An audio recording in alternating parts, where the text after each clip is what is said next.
Is humanity upgrading right now? As you know, I've been doing this work since 1969, and I've seen the waves of awakening happening. Theo's been talking for 5 decades about now, about the changes that would be happening. Based on our current trajectory, where do you see humanity going? Get ready. Here we go. It's tremendous growth and innovations that you don't even know about just yet. This is going to be exponential.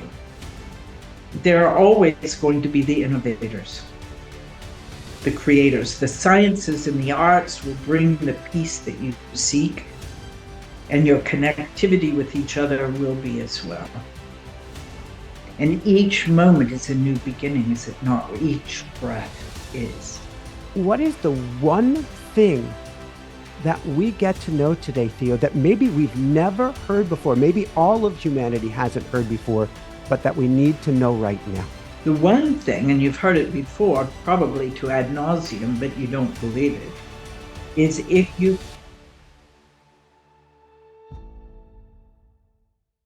Are you ready to shine?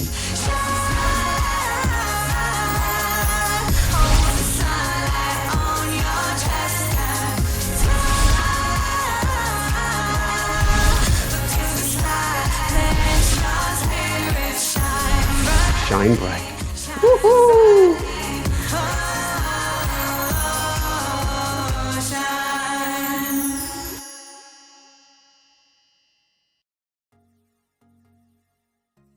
Hi, everyone. Welcome back. I'm Michael Sandler, your host on Inspire Nation.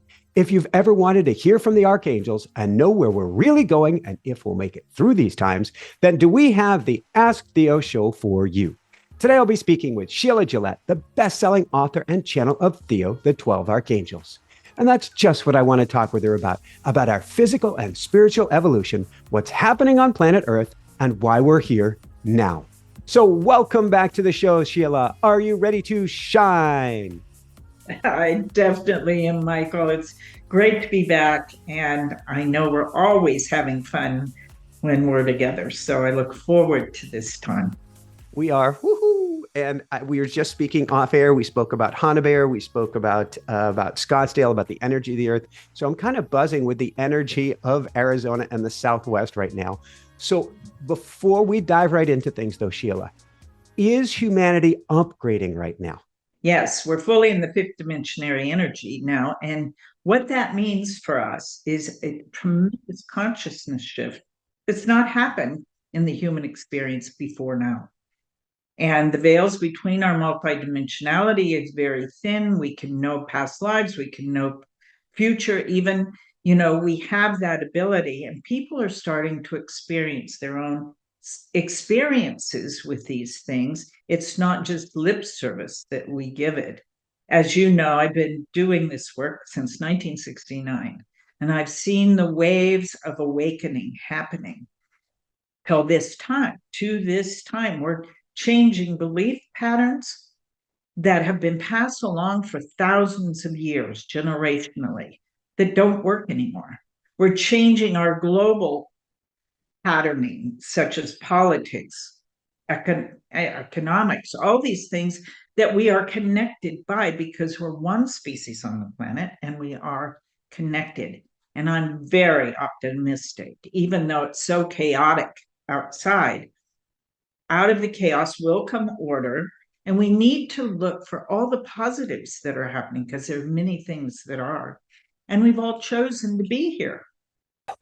What makes you so positive for the future right now? And certainly we're going to go to Theo, but I look at this time like the mirror on a new car where it says objects in the mirror are not as they appear to be.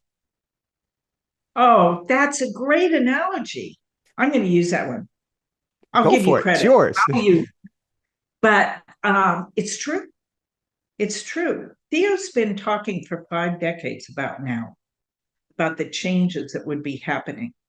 And all we're mostly hearing about, except for yourself and myself and a few others, is all the negative stuff, trying to hold us in that default system, the old paradigm of fear. And we're moving out of that because we're more powerful than that, individually and collectively. So yeah, I think it's an exciting time. And I've had enough evidence over the years I've been doing this work of Theo's information coming to fruition. And it's positive.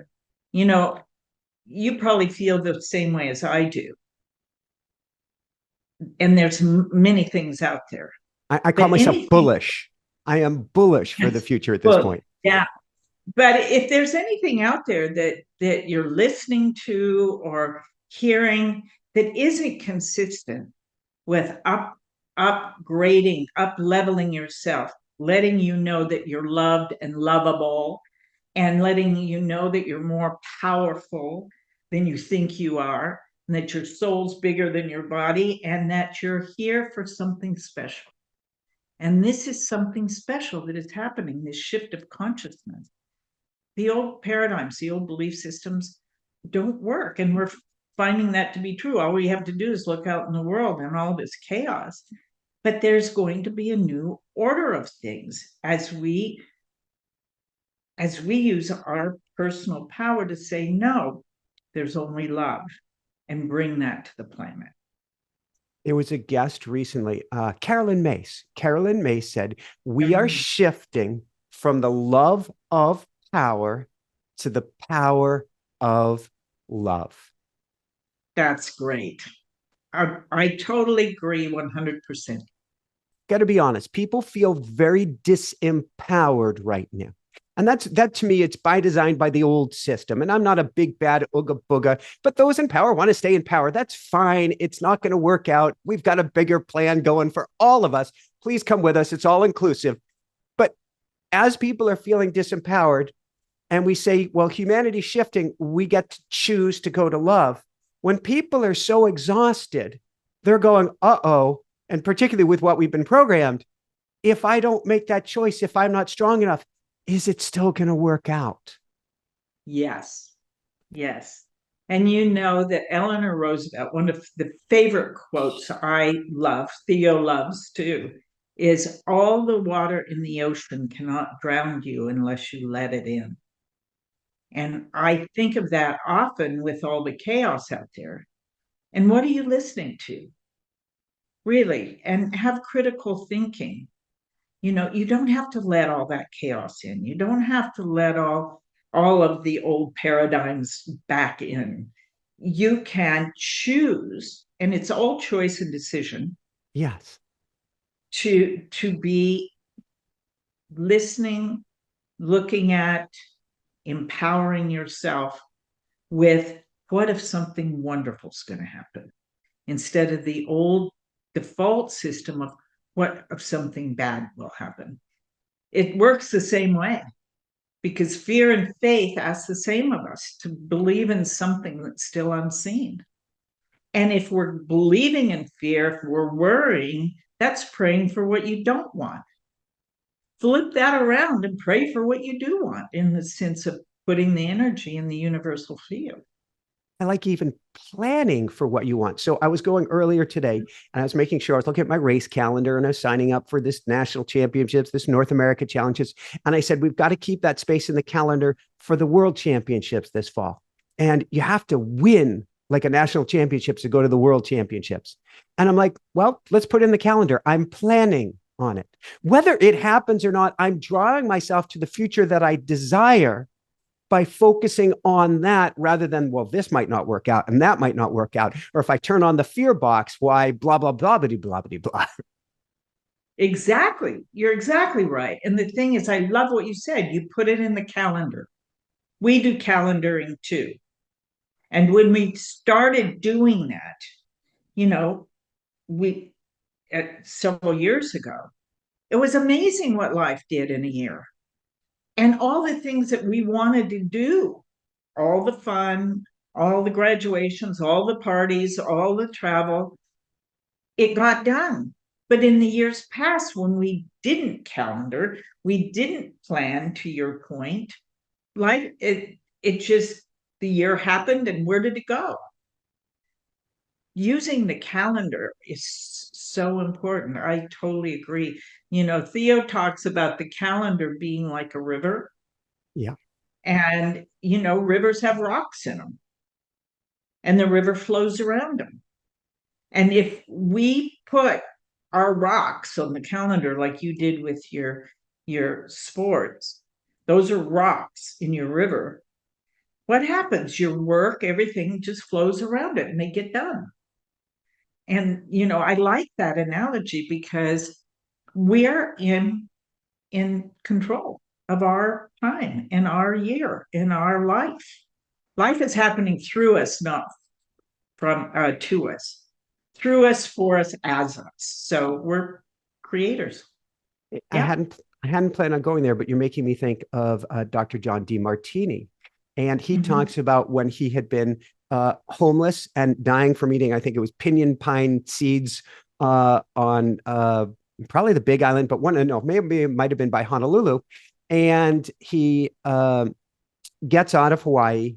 He starts to get life as order. He had been homeless and immediately started saving money he basically didn't have.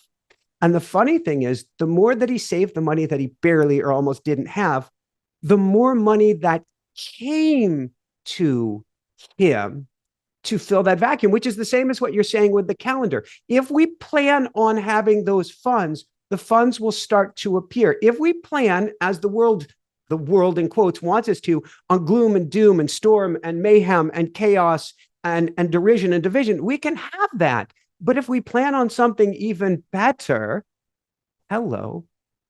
this is the fifth dimension. We're now more energetic. Well, we've always been energetic beings, but now we can start to play into our energy and our power. We get to have that, don't we? Absolutely. Absolutely.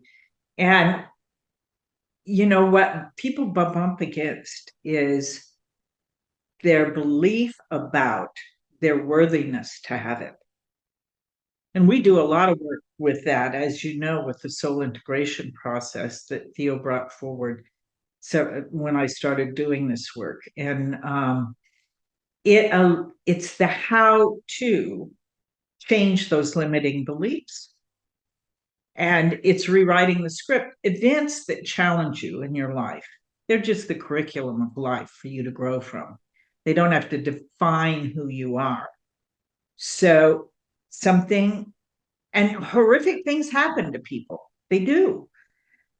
But you can change your perception about them when you know where this thing happened, how you adopted the belief you adopted about your lack of self-worth, lack of love, and recognize from a different lens that you see that through, how it's empowered you to be the person you are today, and how you can love that part of self that had the experience, the courageousness of the experience, and utilize that to move forward from not a victimized place, but the lenses of seeing how empowered and blessed you were because of it.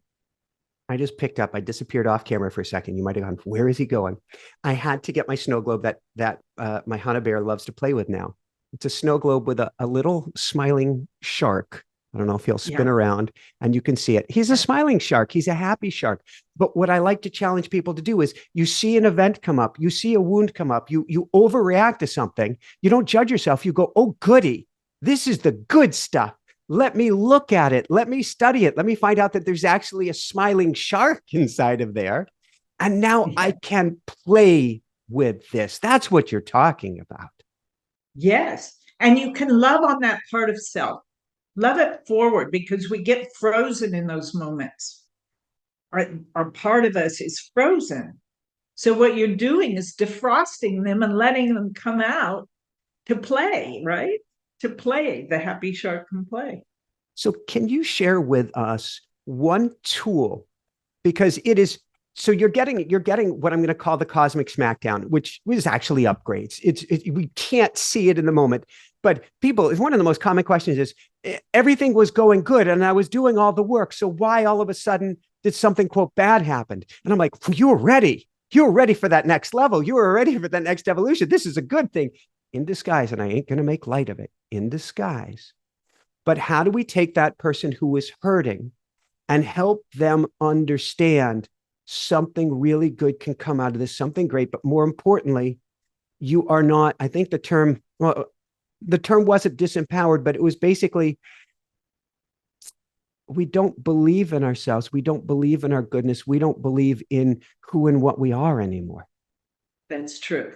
And like I said, challenge is just the curriculum of life that your soul brings to you so you can grow to see yourself in the way of magnificent being that you are and how powerful you truly are, not to diminish you. And so what happens is we judge ourselves from our present point of view to what happened there and have judgment about it rather than compassion and love. So the adult self of us can look at this younger part of ourselves and thank them for the courageous acts they did to survive in that moment. You know, we hear a lot in our programs about people say, well, this just keeps happening, to your point. That's because you keep reaffirming the belief that about yourself that's untrue. You just keep reaffirming it.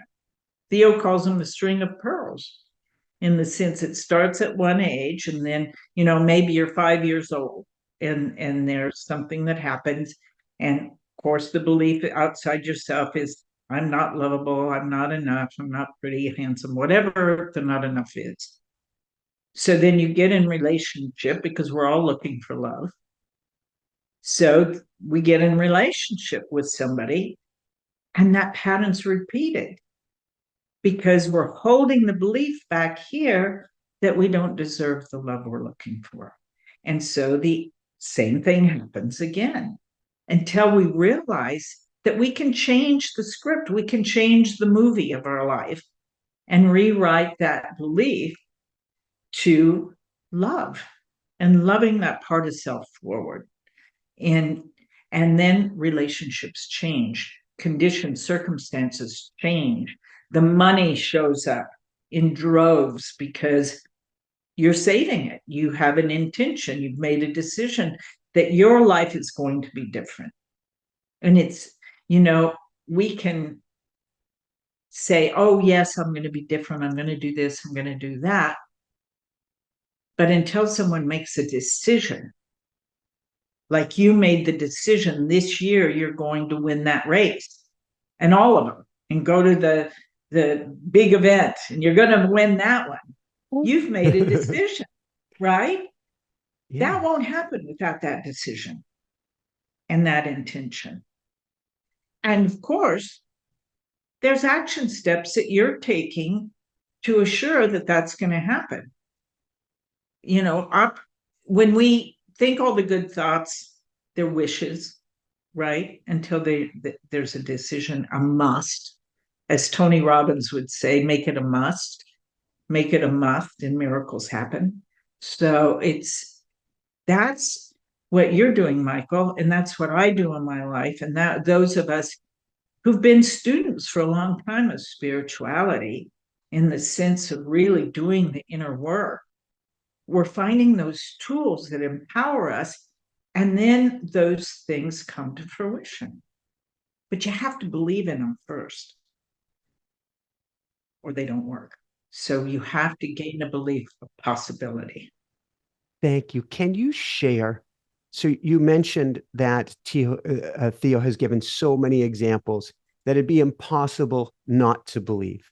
Can you give an example that would help people to understand what's really going on, or something that was like, oh my God, I get it? They've been talking about this time happening for now 5 decades. And when I wrote my first book, The Fifth Dimension, Channels to a New Reality, there's a whole prophetic last section of the book in which they're talking about just this time. And what they talked about, and the book was published at the end of 1988. And in that, they were talking about these changes that you and I are talking about: change of consciousness, change of political structures, all the things that foundationally are changing now. and in us as well. And what they spoke about is that it would begin in the Baltic states. So 1988. So we had the Berlin Wall in Germany. Russia had taken a section of Germany in the Second World War. They had a wall separating Berlin. And in 1989, the Berlin Wall came down, beginning in the Baltic states. Germany is a Baltic state. Well, what's happening now, Michael? It's the war in Ukraine. Ukraine and all the countries around Russia are Baltic countries. They're on the Baltic Sea. And so it's just the aperture has widened for me since that time to look through the lens of what Theo was talking about. It started then, but now we're moving into completion. And that is what I believe. And that the strength of that is going to come forward for the planet and the people on the planet. But the other thing that they talked about really quickly is they told me in the very beginning of doing work with them, there would be a global community. I would meet leaders in the world, that I would be teaching, and it would be a global outreach. And I'm thinking, I'm one person. I'm working with private clients one-on-one. Yeah. Theo brought forward the soul integration process in that time and working with people. Since then, we've developed a program. But the thing was, I'm thinking at that time, 7 billion people. Really? I'm going to reach 7 billion people? I'm one person with a young family. And, it was just, but I trusted because so many daily things that I was being given was confirmed. Well, then here we are. This was before home computers. They told me this. They said the media would be a part of this spiritual expansion in a positive way, and that there would be a global reach. Well, you and I both know we have a global reach. When we do our webinars, I coined the phrase global living, because basically you and I are in the same space, and so every time I do talk to somebody on Zoom like this, it's the second best thing to be in there in person. I get God bumps all over because I just see the miracle in that and the confirmation of, yes, we can be in an instant anywhere in the world with the thing we carry in our pocket, right? Who knew? I mean, all this was talked about, and now we take it for granted. I don't. Every day I see the miracle in all of this and how great it is that we get to have the opportunity to connect. Woohoo. Going back to my earliest automatic writing, it said you'd be a leader, you'd be a teacher. I'd speak before thousands and thousands from up on the mountain, up on high. And I thought, this is my ego. This is my ego. This is crazy. Ego, ego, you. And I kept hearing the same thing, kept hearing the same thing. Had someone do a past life regression, leader, teacher. And then a few years back, I'm living up above the town of Basalt, Colorado. So up on a mountain. I got invited to a Nobel Peace Prize summit. and of course I had my school of mystics, and all of a sudden it hit me. Leader, teacher, mountaintop, and I'm speaking before thousands, really millions at this point, millions and millions. And I'm going, oh my God, this stuff is real. It's really Michael, real. It is. And I've got to share with you, Yeah. when I started doing my work, I was in Carbondale, Colorado. Oh my God. I could have thrown a stone and hit your house. I know. And here we are. And I was getting the same message. And it was like, okay, okay. Okay. And I just kept saying yes as opportunities presented themselves, as you have. It's That's something. so good. So for those who don't know, Basalt and Carbondale are neighbors. Technically, our backyard was on the Carbondale border on BLM, Bureau of Land Management land. So Yeah. Carbondale was in our backyard. Basalt was in our front yard. So Yeah. it's My the same children grew up place. there. My children all grew up in the mountains of Colorado.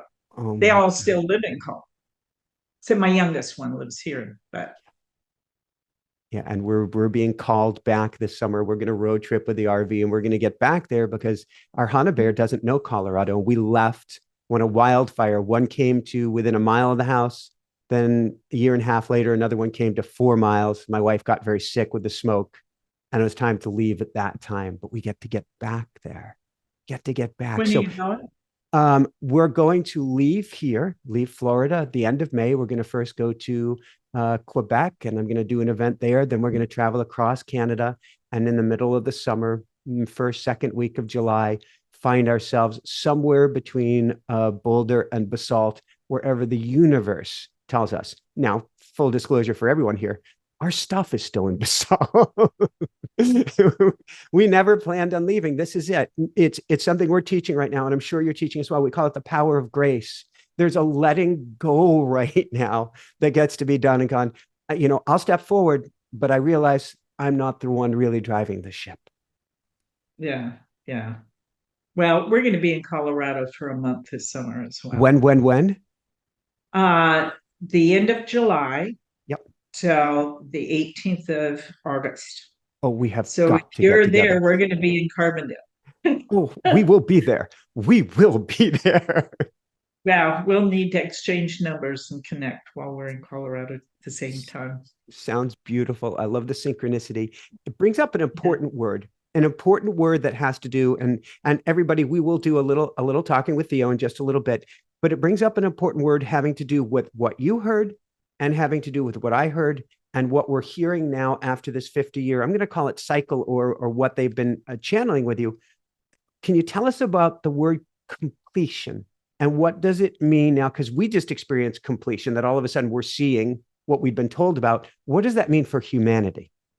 Well, it's completing the old third dimensional reality and the density of that and the old beliefs, these belief systems. Some people call it, oh shoot, the word's escaping me.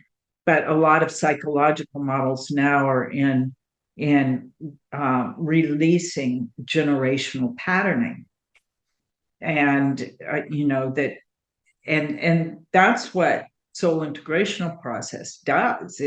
It's a how to release generational patterning, so that we that are doing that are changing the belief systems so that our children, grandchildren, and beyond aren't having to act out those old patterns that have been acted out for thousands of years.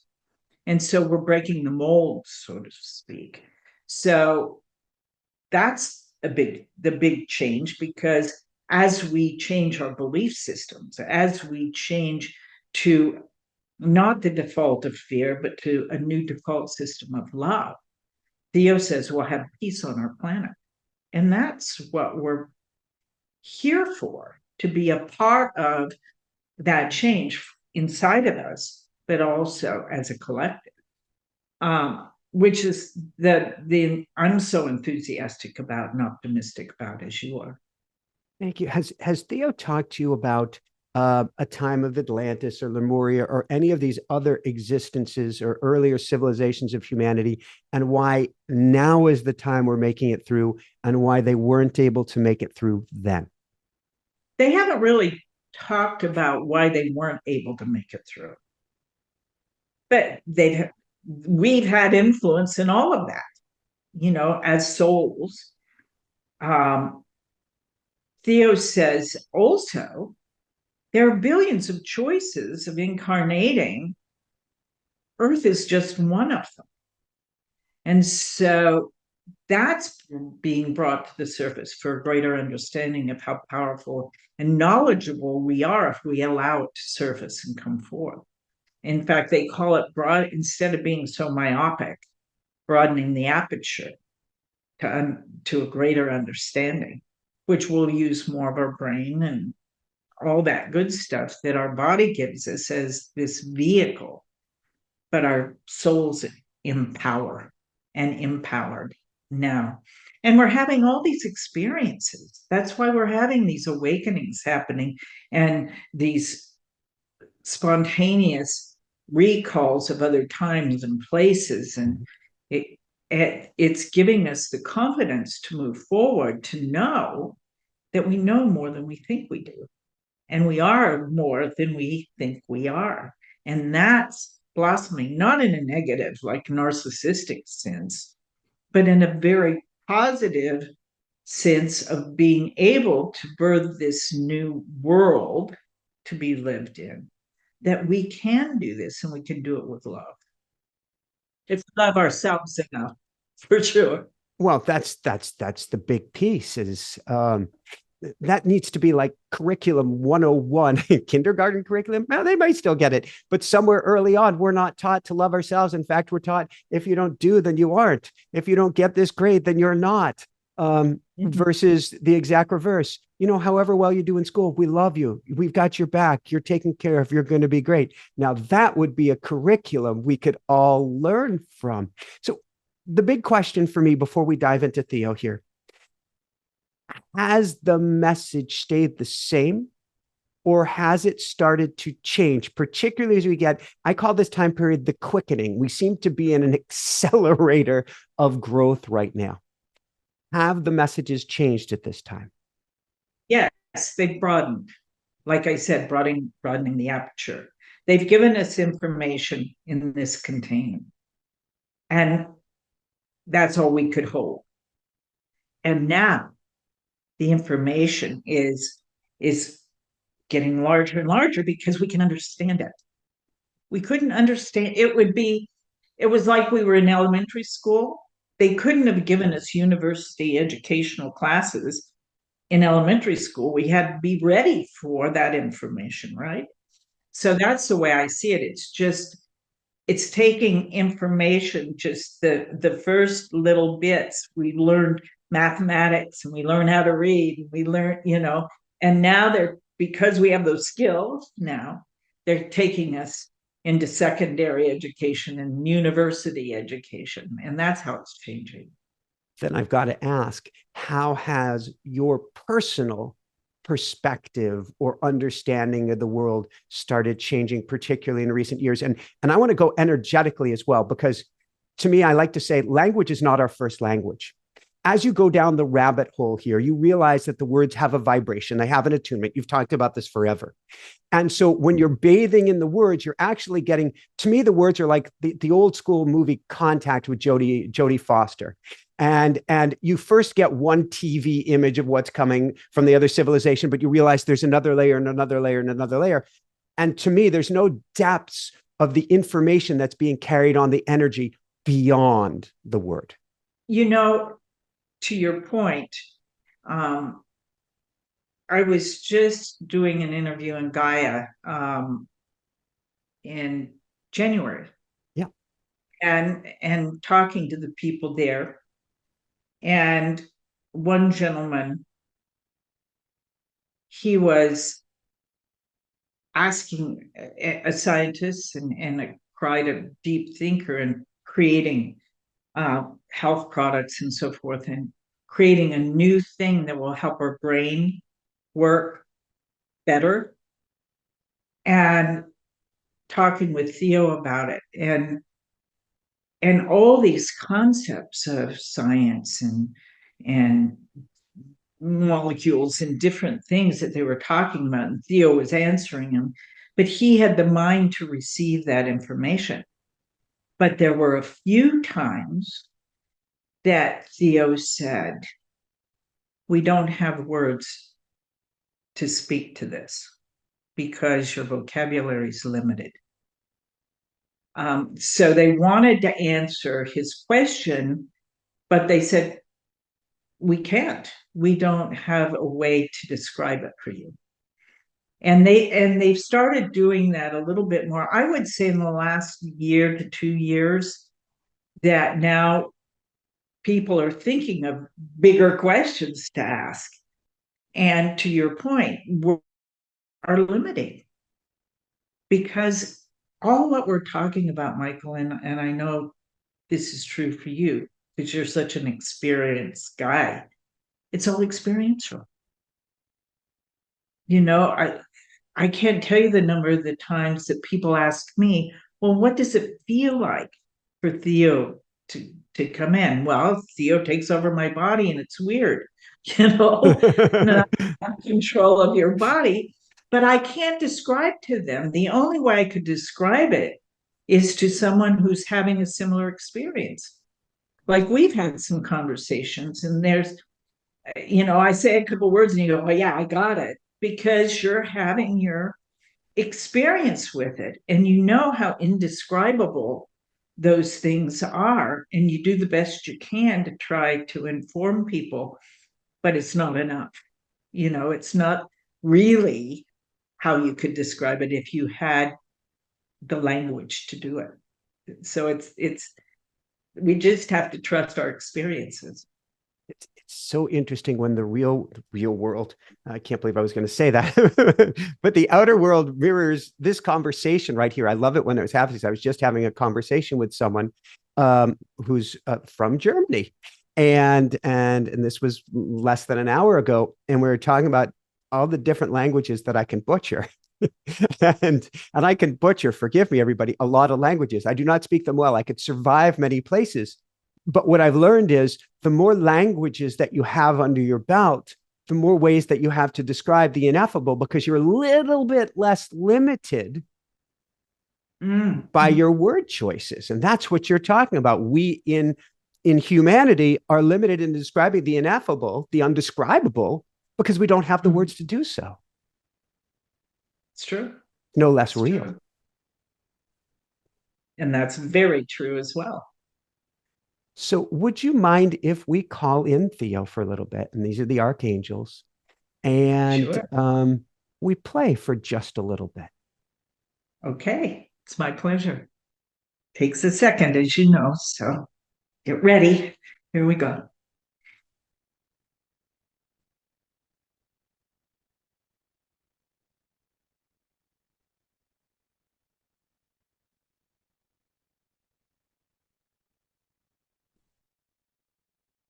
It is the beginning, is it not? It is. Thank you so much for being here, Theo. Actually, let's go right to that. What does it mean that it's the beginning right now? It's the beginning of the moment of life, of source, of love, which is the solid state known as God. And each moment is a new beginning, is it not? Each breath is. And it is an introduction to Theo as well. Can you share, Theo?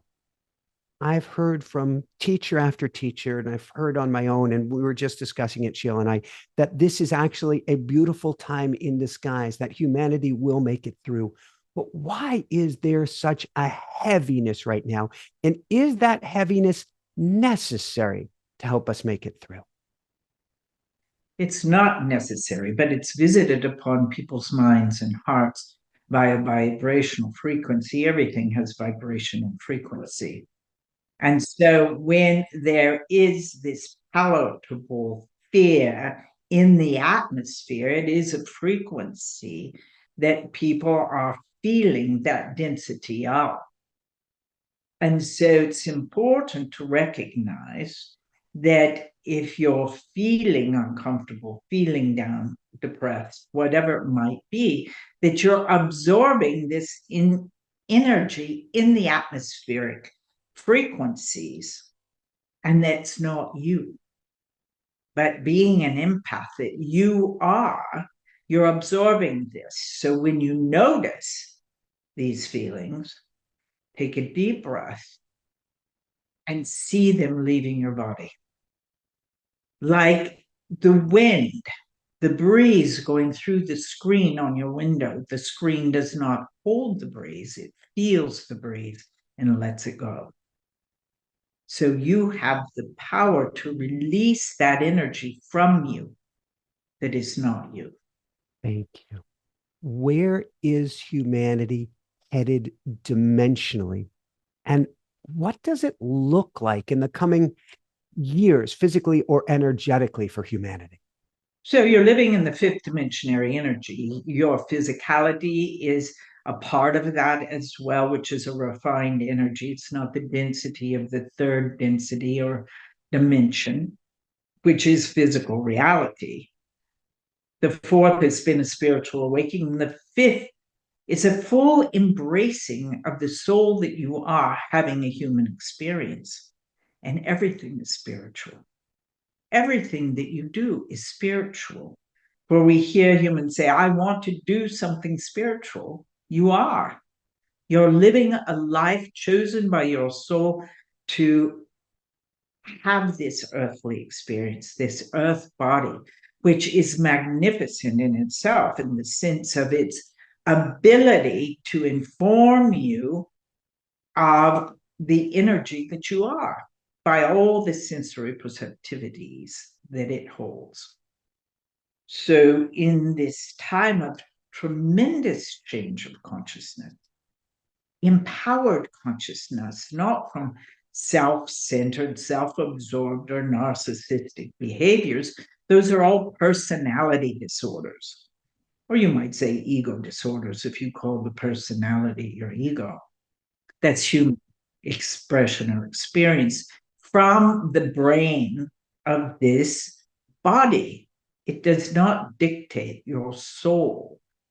It's like your computer functionality. You're giving it a new operating system. Thank you.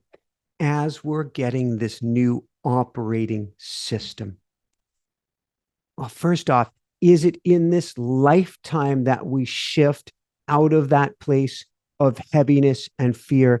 And do we need to do anything on an individual basis to make that shift? Of course.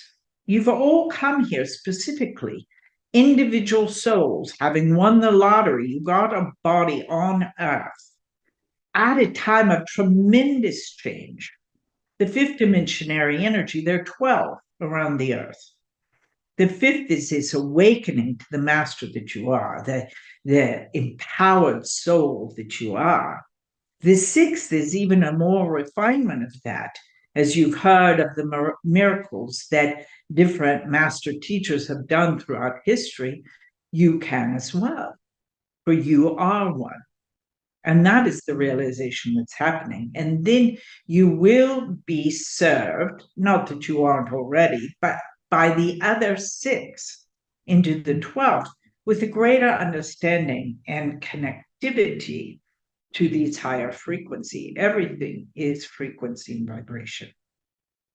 Thank you. At this time, humanity appears, I'll put that in quotes, so much derision, division, wars, fighting, us against them, and red against blue. What is taking place, and how do we, is it an inside job for us to get through this time period, or are there things we get to do in our outer landscape as well? First and foremost, it's inside. And it's important to have critical thinking, for you all know the truth. You have a truth barometer in you. Those who would divide you want to have power over you. So when you're being told something, you have a register in you that tells you if it's true. You have a visceral, physical feeling of truth, whether you hear it or you speak it. Your body gives you that information. Ah, listen to this. This is truth. So pay attention to that. Don't abdicate your power to another. Hold your boundaries, hold yourself sacred. And then, as an opportunity for you to act in the world with love, doing an action step that is in the highest good of all, such as When there's opportunity to vote, vote. We're not telling you how, but by your own conscience, by your own core values, know what is true for you, and then make a discerned choice. Not another's opinion, your own. Thank you. There was a key point in here that I need to come back to. And it's interesting. I keep getting 222 recently. And that to me means discernment in your choices. You said we get to act out of love. We have been trained and trained to fight against something, against anything. That is the opposite of what you're teaching here, isn't it? It is. And how many composers who channel their music, everybody's a channel. It's whatever form it comes through to them. But how many composers over the ages have written songs about there's only love? And that is the truth. And so now is a time to live that truth. If everyone would integrate in themselves those fragmented aspects that hold the limiting beliefs, of beliefs about themselves that are untrue, and transform into unconditionally loving yourself, your planet would have peace because you would treat yourself appropriately and others as well. Can you speak more to that? Specifically, you mentioned integrate fragmented aspects. How do we begin doing that? What you're noticing about yourself, the patterns in your life that keep repeating. What are the beliefs that you hold about you that are unloving? What are the beliefs about you that you've adopted from another's opinion or just life circumstances that can be changed? And how that is done is in the soul integrated process of realizing the moment where the belief was adopted or created. Mm. And the observer, the adult you, is not responding to emotion, not reacting emotionally. It's these little parts of self that are reactive out of these old patterns. So when you're feeling reactive, take a moment and ask who inside of you is uncomfortable, who inside of you is emotional. The adult is the overseer, you see, so can communicate with this little part of self and love them forward and rewrite that belief about them, letting them know how grateful the adult is that they are there. Thank you. I was doing clearing work with my School of Mystics last night, and loving oneself was a huge trigger that was coming up. And there were parts of many students that were fighting against the idea of loving themselves. What's going on, and how do we heal that wound that says, I'm not enough, I'm unworthy, or I'm unlovable? Asking if that's true. For when one asks in the inner, the higher self, is this true? Where did this belief come from? And there will be a revelation, a realization of that moment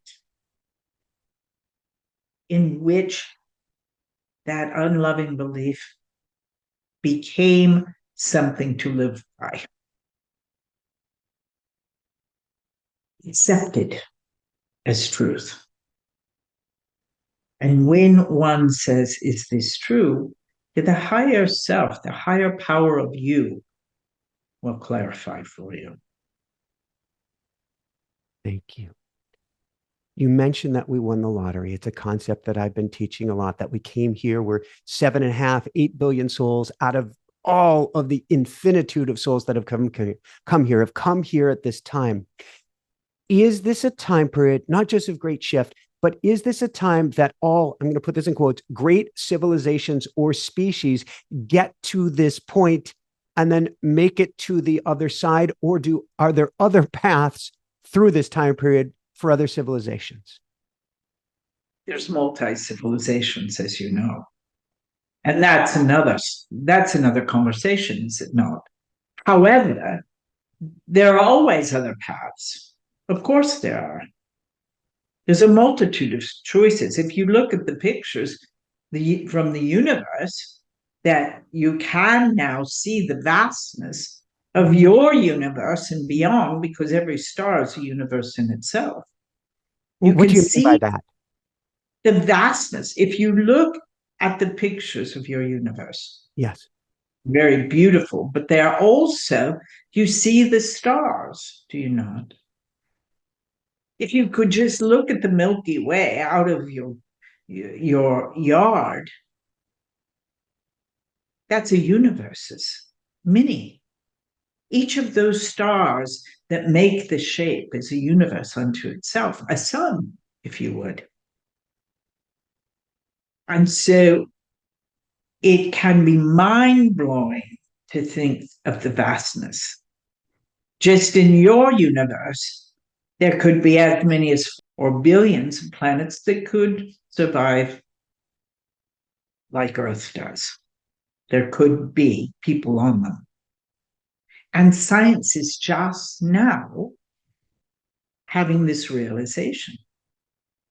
They also have found 11 dimensions. They just didn't ask us about the 12th yet, but they will discover the 12th dimension as well, as verification and validation of the vastness, the scope of possibility. And so it could make you feel very small, couldn't it, in your myopic human identity? But as you're broadening that to understanding the largeness of your soul vibrational frequency that is eternal, you can feel the power in that. And when one feels that kind of power and evidence in themselves, there's humility and love, and that can emanate out through the walls of your home, around the planet. And that's the time you're living in, that you're all coming together collaboratively to bring that love forth. And it's a ripple effect, like the ripples on a pond, but this is a ripple in the vibrational fabric of your atmosphere that touches all. Thank you. Brought up a couple interesting terms because we all have our own filters. Atmosphere, planet. I'm wondering, as I go to put out my recycling today, and it may or may not have ever made it anywhere, I look at them raising forests to put in new buildings near here, and I'm going, that's the lungs of the planet. How do we step forward on the outside or inside to get in greater balance with this planet that we're living on? Know that there are many, many places on your planet where there is a consciousness and many trees are being planted, knowing that this is the lungs of the planet. And this is where you're going in this consciousness. Do you see us getting free energy? And do you see us soon having, I'm going to call them higher dimensional beings in extraterrestrial form, making their presence known here shortly? Of course, they've been doing it for a bit of time, but people saying they're not believing. But of course they are. And understand this, you've been one also. In imagining that there are all of these other planets that you could choose an incarnation on, the Earth is one. That's the myopic thinking that we've talked about. It's only one choice for us. And so, as there is this greater aperture open, then there will be the awareness, not out of fear, but curiosity, and engagement with those you call extraterrestrial. You're all extraterrestrials, really. Thank you. What is the most important thing that we get to understand right now to help us individually navigate this interesting time period? Remain curious. Fear chokes off curiosity. And nothing can happen to you without your permission. Thank you. Is the new generation, I've got a 22-month-old in the other room, is the new generation coming in here differently? And what does that look like? Yes, they are very bright, connected energetically, vibrationally attuned. They don't have the density of the old patterns and path. And so, yes, they are. But then in the old paradigm, they're labeled as this or that or another thing out of a lack of understanding and acceptance. But they are different. And what do adults fear who are fear-based? They fear that kind of power in a smaller person. And so they temp it down. Do we all have gifts inside of us that are tamped down? And as we're going through this shift in dimensions, is now an easier time to rediscover these gifts? That's correct. And that's why we speak of these belief systems that are being changed. The script is being rewritten to love and empowerment.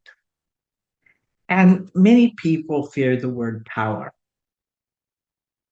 So use another word that doesn't shut you down to the possibility of expanding your awareness, your knowledge, your consciousness. At this time, what do we do to get in greater vibrational attunement with love? Do your inner work. It's an inside out job, not an outside in. Where do we begin? What's the first step in our work we get to do? Do the integrative process, letting go of beliefs that you're not enough, not worthy, not lovable. Because you are all of those things. What do you tell a parent who's lost a child to suicide? It will be shocking to some to hear this, but every death is a suicide. Because it is a choice. Whether it's an illness, an accident, the soul leaves the body by choice as it comes into the body by choice.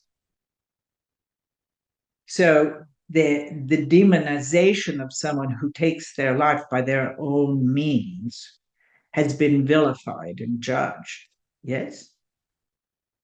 And what we would say to this, each soul makes the choice. And so each soul should be loved. Yes?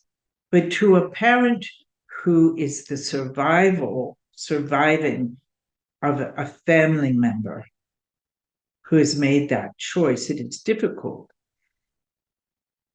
Mainly because one cannot understand the choice, for it is not their choice. So what can assist is love. And connect with them. Know you have the power to do such. What we can give you the analogy of for the pandemic showed you that that's true. And why we say that is the virus traveled throughout the world without any barriers, and the host was a human body, was it not? And in that sense, there was a oneness. And you didn't know it was all around you. Yes? But the energy of connection, the energy connecting you each and everyone is not unlike the wind, or the electricity that surrounds you, the quantum field that surrounds you, you are a part of, and you're all connected to that, one and to the other. And so, in that oneness, if one can obtain that unconditional love, it resonates and radiates out to all the others and can show them the way to do the same. Well, we would say it's part of the evolution of consciousness. And many are beginning to realize that they give their power away and that they should not or don't have to. Keep your boundaries with love. First of all, there are those who are giving the power of their beliefs to something that is not their truth, not of their core values. They may not even know what their core values are, to know if they're a match to the information they're believing in or receiving and adhering to. That's why we encourage critical thinking, asking on the inner, is this true? True for you? Whatever you're hearing and visualizing or seeing, is it true? And do you align with it, with your core values? Thank you. If we look, you've been working with Sheila for 50 years, and you've given very prescient information about where humanity is going. If we look ahead 5 years, 10 years, 20 years in the future, based on our current trajectory, where do you see humanity going? It's tremendous growth and innovations that you don't even know about just yet. But if you look about what has happened over the last 20 or even 50 years, or even 100 years, look at how much growth has been. No, not much had changed up into 200 years ago, innovatively. Yes, some things in the last 100 years, 150 years, you've had automobiles, trains, planes. Most importantly, computers. That's been a precious few years, has it not? So what you were seeing and witnessing, if you witness just your lifespan, it changes. This is going to be exponential. And your connectivity with each other will be as well. And that's a gift.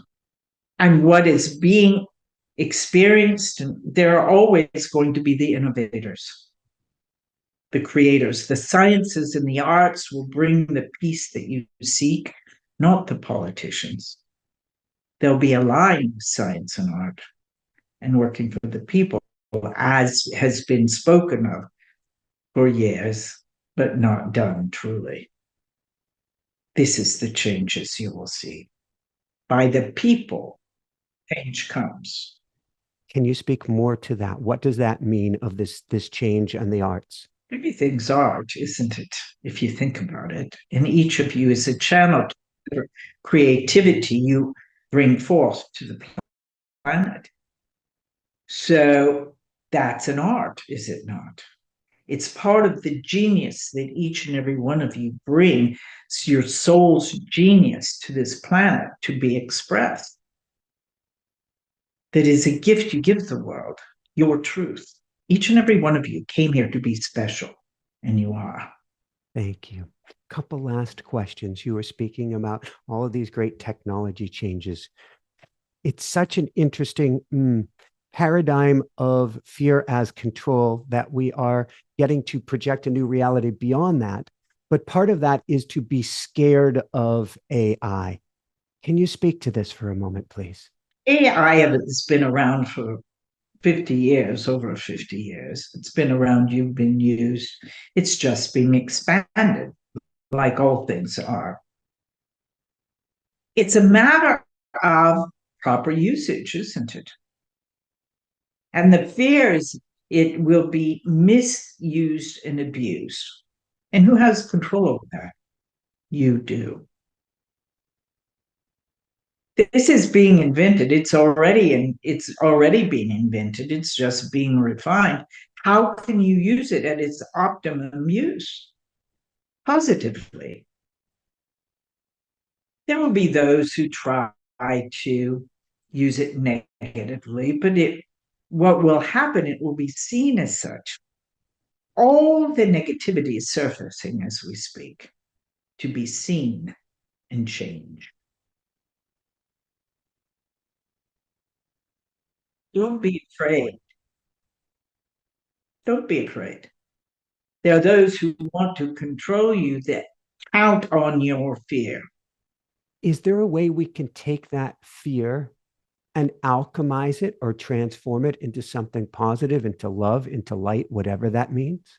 Yes, notice what you're noticing. Fear is reaction to life, not response. So who inside of you is fearful? Who is react? It's not the adult self, the higher self. It's these little aspects of yourself that hold those beliefs about you that are untrue. The lack of love. So the transformation comes from that awareness and changing those beliefs in you.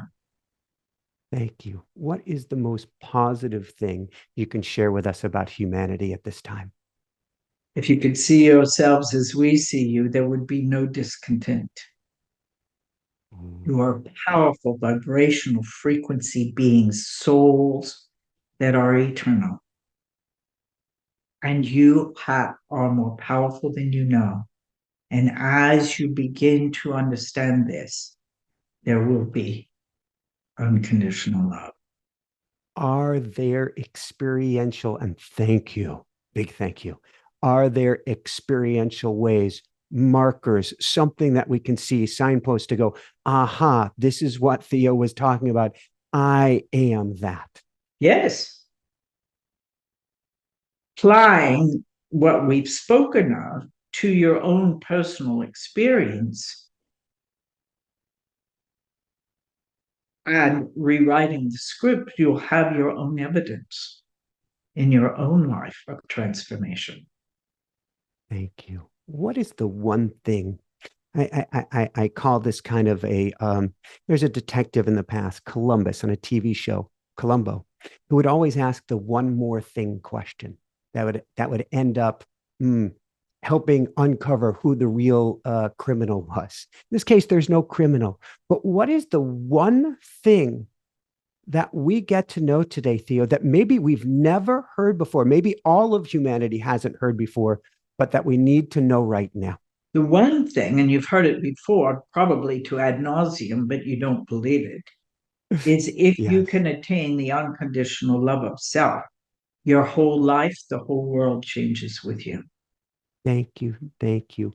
Any last words that you would share with our audience right now, Theo? And I cannot thank you enough. Know you're all connected. There's guidance all around you, and in the asking it is given. Open yourselves to know that in each day you can ask guidance, angelic presence to assist you in all things large and small. And in the asking, it's given. So don't forget to ask. We are complete for this moment. God's love unto you. Good day.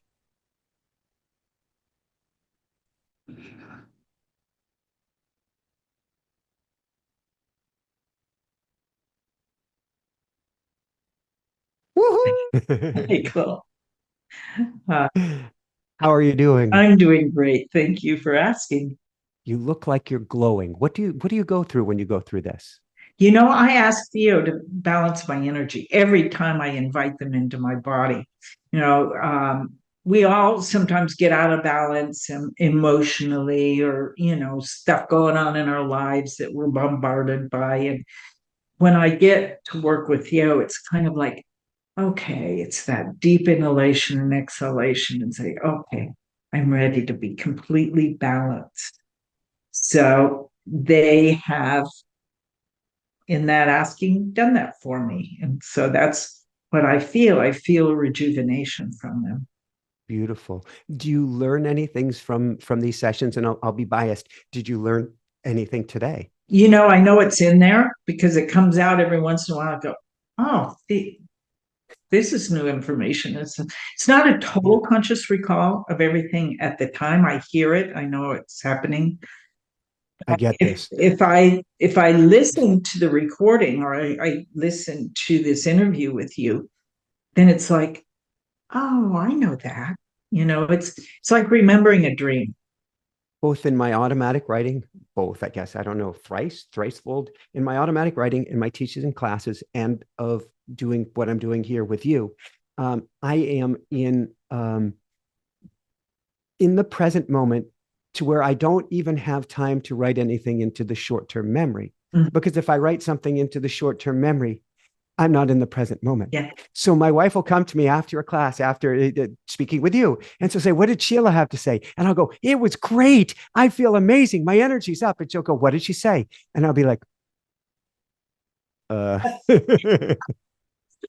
glad you said that. That happens to me too. can I get back to you on that one? Yeah. Yeah. Even Marcus, my husband, does that, after we've done a program or a webinar or teaching. And we just finished a 2-day virtual retreat. And it felt really good. We got done and it was like, oh my gosh. And he's going on and, oh, this was great. And the information was so great. And I did the same thing. Well, what were highlights? And he go, I guess you're going to have to listen to it. Because he does the same thing. He's so present with what's going on and the questions and the interaction with the people. He doesn't have that moment, but he's feeling the feeling of it, the experience of it for sure. And then we look at it together and it's so fun. Yeah. I love that. What would you say? And then I want to share where people can go to find your virtual retreats, to find everything that you have to offer. What makes you, I'm feeling, okay, Sheila, we talked about at the beginning how I'm feeling bullish about the future. I don't know why, but this interview in particular is making me feel great. People can actually watch the beginning of the interview and they can watch now. And I'm sitting posturally differently. I'm sitting more like Roo, my rooster. I'm up tall and high right now. There's been some sort of magical shift. This has almost been like a gateway interview. And I don't know why, but it's awesome. And I'll take it and I'll give you full credit. Full credit. Thank you. But it's, I feel the same way, Michael. That's why I enjoy talking to you, because you have the same kind of vision for the future that I do. That I'm so enthusiastic about it, even with all the things that could make us sad and feel the chaos. I know it's going to get better, and I know we're going to be better for it.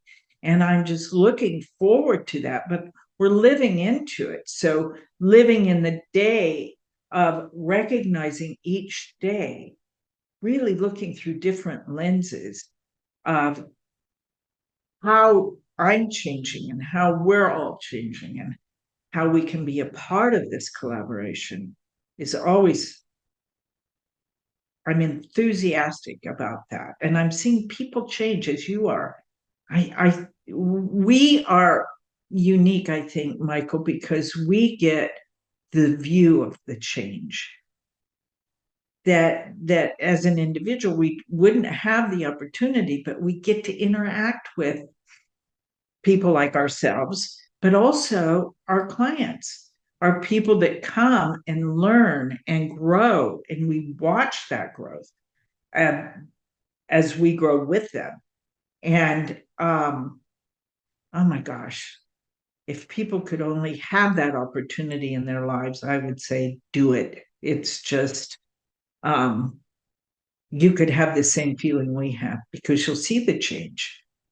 I'm going to come up with a new term right now that you may have already used. So if so, I'm going to give you full credit, to calendar things.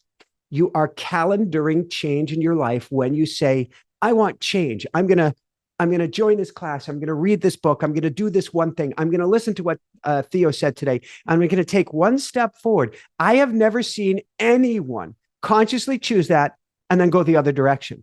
Once you make that choice, you're going through the door. Exactly. I like that. Terrific.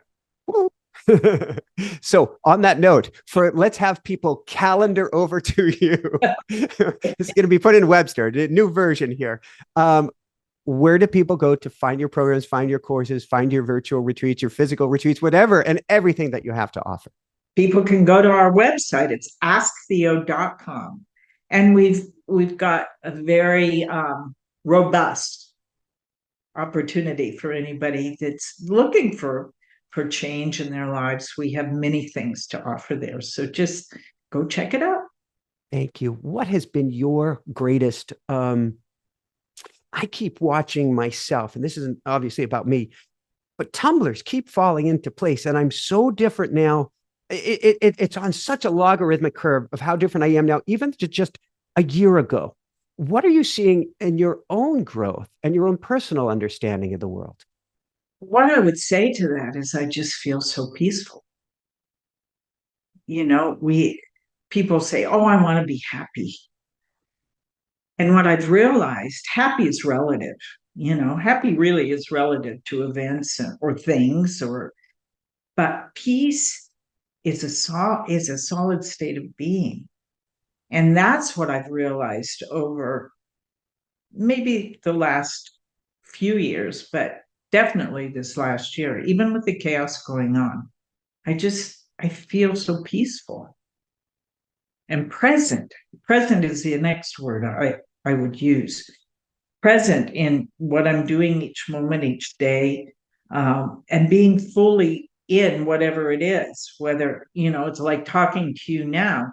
That's where I'm at, that presence to what you alluded to just a few minutes ago, where you say you don't even take notes, because you're so present.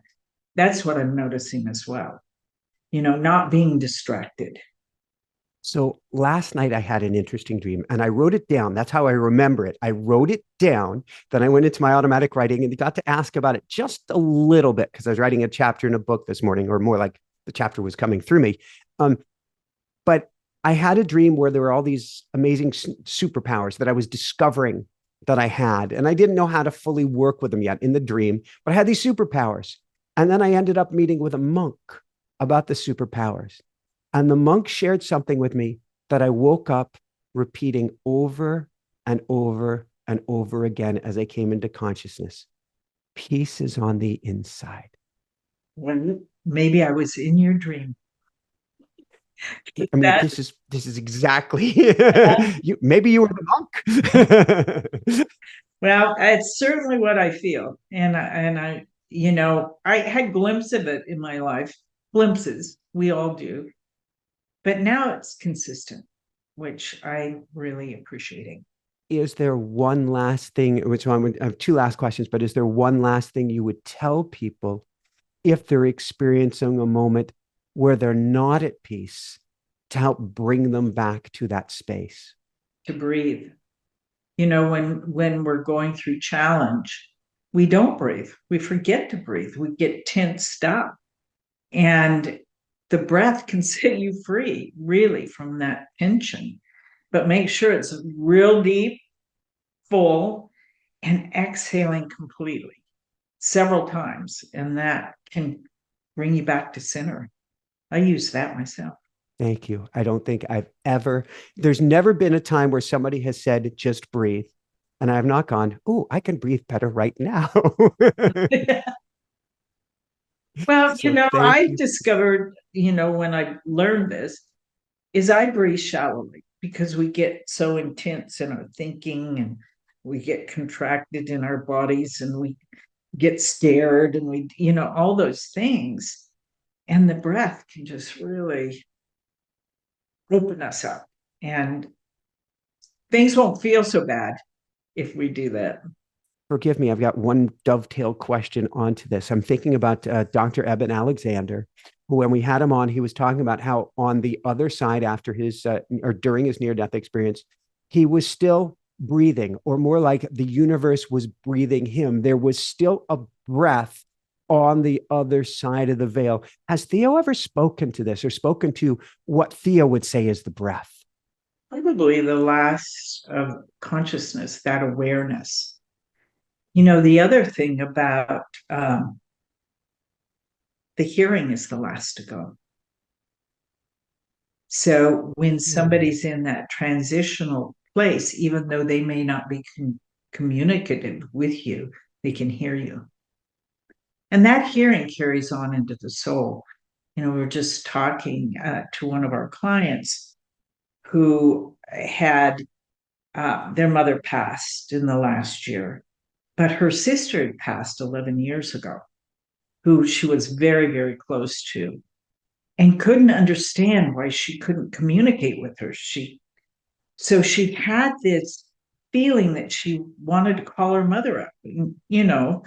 So she had this vision of her picking up the phone and calling her mother. And her mother answered. Her mother came through. And she shared with us that she had a conversation with her mother about her sister and how disappointed she was that she wouldn't communicate with her. And her mother told her sister wants to communicate with her, but her grief and her anger was setting up a resistance to her receiving. And it was so profound for her that she's done a lot of our integrative processes and classes. She said this was another level to it, that resonated as truth to her, and that she could talk to that part of herself 11 years ago who experienced her sister's transition and change that, you know, broaden the aperture of that and release that so she could have the freedom for that interaction to happen. I just was stunned in a good way by that sharing of how simple it is, how we think we're disconnected, but we're not, and how we can change that belief over here 11 years ago to acceptance and love that opens up the ability to have the conversation. So I was compelled to tell you that for some reason. So maybe somebody that in your community will be benefited by it. But it was very profound for me, and I'm going to use that. I'm checking in on that with my own self. I like it, and I watch my baby daughter. She'll grab anything at this point and use it as a phone. She'll grab anything. She'll grab this. It'll become a phone. Yeah. She'll grab a mouse. It'll become a phone and start talking to the other side. We can do just that. Yes. Yes. And you're having the fabulous experience with your little one that has no resistance, is the best word, has no resistance. And so, of course, she has that ability. And we lose that as we become adults. Children have it. They really do. And it's fun to support them in it. I hope everybody will. Thank you. You may have just shared last words. If so, that's great. But anything else you want to share with people as we send them on their way today? I think they're all out of my head now. We'll have to do this again. I would love to, Sheila. The last time you were on was joyous and amazing and incredible. This is 10 times that. Oh, this is really special. Wow. It's special to me too, anytime we get together. So I'll look forward to the next time. Love you very much. So for everyone out there, this is Michael Sandler saying, be well, have fun, dive into the love on the inside, connect to the other side, and live the most joyous, incredible, amazing. You are the infinite. You are the divine life that you possibly can today. And above and beyond all else, shine bright. Woohoo! How does it get any better than this? Thank you so much, Sheila. You're so welcome. And I'll just hold the vision of you winning all your races and going and winning the big prize. Woohoo! Here's how racing works for me, Sheila. If there's somebody faster than me, I am going to cheer them on with everything I've got. If I pass somebody, I'm going to cheer them on with everything I've got. I just want to do this expression of life as living art and see how good I can enjoy the experience and embody the experience and help everybody else to do the same. Oh, that's fabulous. Well, then you're going to do it. No doubt about it. Wow, wow, wow. I'm out of superlatives. What another special, amazing. I've grown stronger. I've grown taller. I didn't even know that was possible. Amazing attunement of an interview with Sheila Gillette. How does it get any better than this? On that note, if you want a daily dose of vibrational goodness to bring yourself up, up, up, and way up, simply come on over to dailywoohoo.com. That's daily, WOOHOO.com. That link is down below.